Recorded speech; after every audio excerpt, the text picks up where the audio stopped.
So on Facebook, we shared 4 questions that I've planned to explore in our next upcoming session of Sufism and the Art of Loving. The session is called Loving Yourself. And in fact, a number of people have expressed reservations to me about coming for this session because loving yourself is somehow not an easy thing to think about or look at for some reason. Let's come back to that. The 4 questions that I mentioned in the card that I posted on Facebook.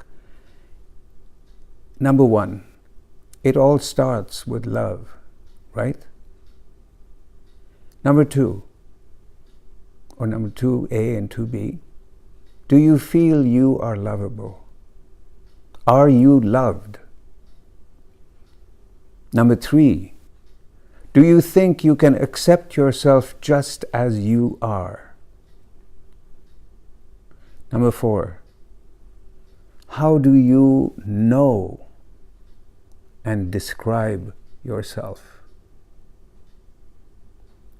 So those are 4 aspects of self-loving and self-knowing that we'll talk about. But I have some other thoughts that I want to explore as well.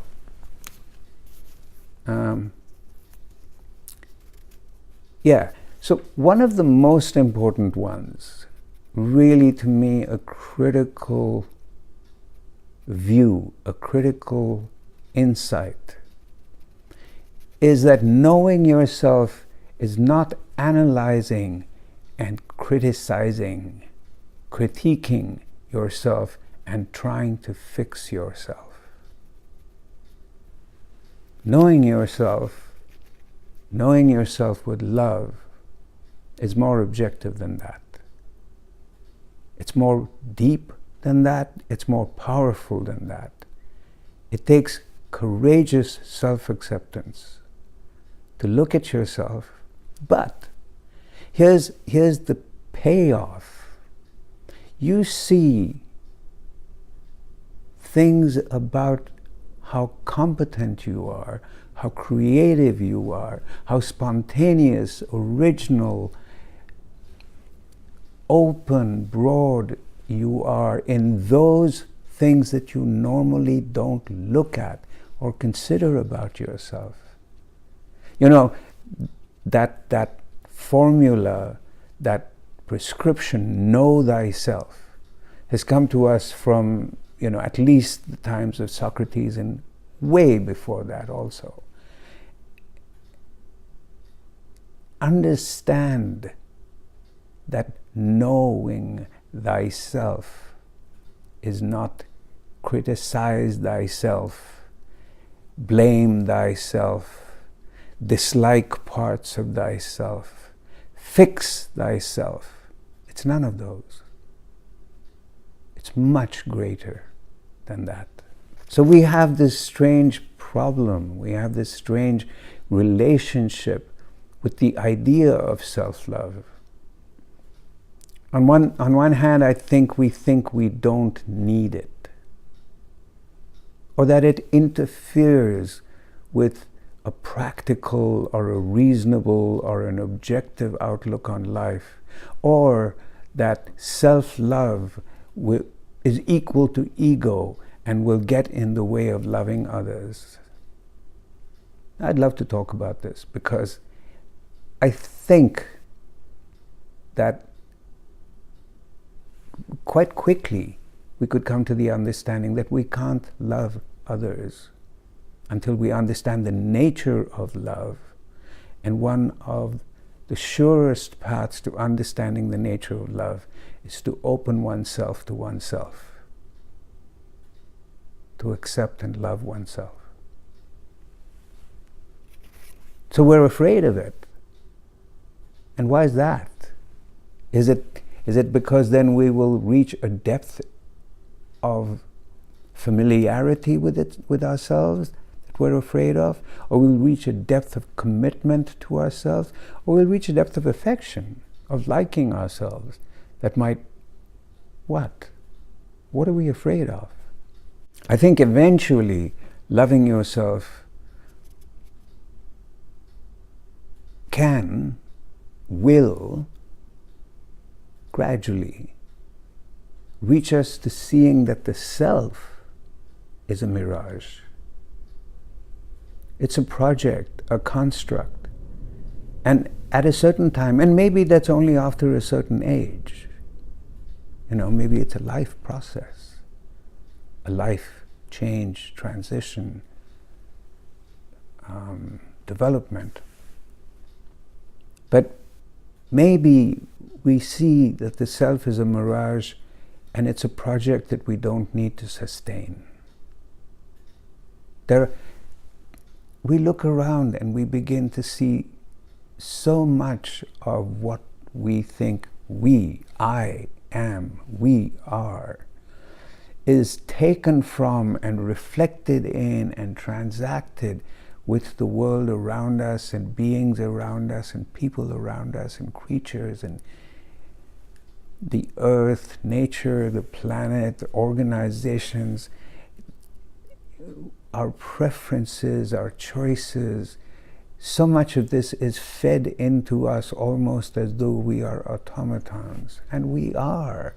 From a certain age, in certain ways, there are little programs feeding themselves into us, installing themselves in us, and clicking away, keeping us going on is it autonomous or autonomic? I don't know. But on autonomous little activities that we don't want to give all our time and attention to. So, we are much more like each other than we are distinct or different from each other. So, I think in time we begin to see that this self-project doesn't need to be maintained.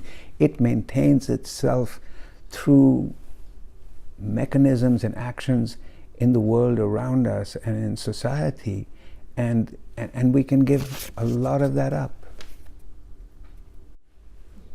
And then I think we reach a place of what you could call radical self-acceptance.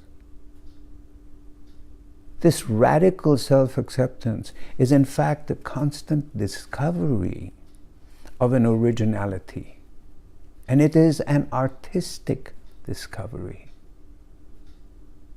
of an originality that is welling up in us, that is constantly bubbling to the surface in us with the energetic flow that takes place through us, moment to moment. And so that radical self-acceptance allows us to go beyond self to and into the spontaneous, the momentary, the impulsive, the responsive. No self.